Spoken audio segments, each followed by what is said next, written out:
सभी चिंतनशील बंधुओं को मेरा अभिवादन। मेरे चैनल अमृत विचार में एक बार फिर आप सभी का हार्दिक स्वागत है। यजुर्वेद में वसंत ऋतु का बहुत ही सुंदर तरीके से वर्णन किया गया है। साथ ही यह भी बताया है कि वसंत ऋतु में मनुष्यों को आचरण किस प्रकार का करना चाहिए।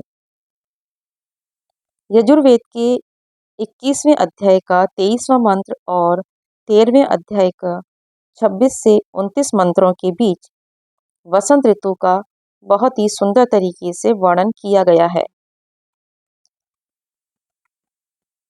वसंतेन ऋतुना देवा वसवृता स्तुतः रथंतरेण तेजसा हविरिंद्रे वयोदधु मधुश्च माधवश्च वासंतिका व्रतु अग्निरन्तः श्लेषो असि कल्पेताम द्यावा पृथ्वी कल्पन्ताम आप ओषधय कल्पन्ताम अग्नया पृथंगमं ज्येष्ठ्याय सवृता ये अग्नया समनसो अंतरा द्यावा पृथ्वी इमे वासंतिका व्रतु अभिकल्पमाना इंद्रमेव देवा अभिसंविशन्तु तया देवतयांगिरस्वद ध्रुवे सीदतं स्वाहा मधु वातारितायते मधुक्षरन्ति सिन्धवः माधवीनः सन्तु ओषधि स्वाहा मधु नक्तम् उतोषसो मधुमत्पार्थिव रजः मधु द्यौ अस्तु न पिता मधुमानो वनस्पतिर्मधुमाम अस्तु सूर्य माध्वीर्गावो भवन्तु नः।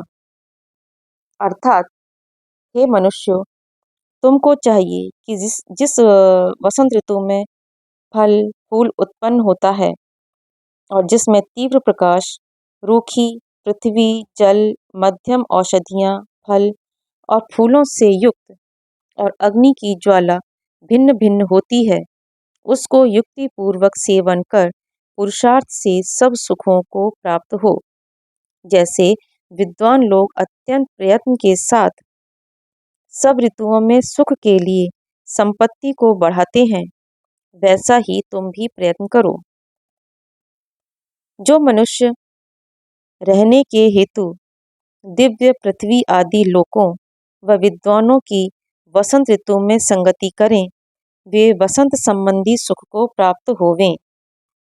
जो लोग अच्छे पथ्य और औषध के सेवन से रोगों का नाश करते हैं और पुरुषार्थ से धन तथा आयु का धारण करते हैं, वे बहुत से सुखों को प्राप्त करते हैं।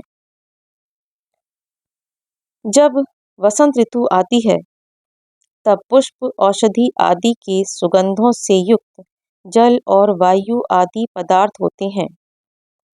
उस ऋतु में घूमना व डोलना पथ्य अर्थात लाभकारी होता है, ऐसा निश्चित रूप से जानना चाहिए। पक्षी भी कोमल मधुर मधुर शब्द बोलते हैं और अन्य सभी प्राणी आनंदित होते हैं। हे मनुष्यों, तुम लोग वसंत ऋतु को प्राप्त होकर जिस प्रकार के पदार्थों के होम से वनस्पति आदि कोमल गुणयुक्त हों, ऐसे यज्ञ का अनुष्ठान करो और इस प्रकार वसंत ऋतु के सुख को तुम सभी लोग प्राप्त हो।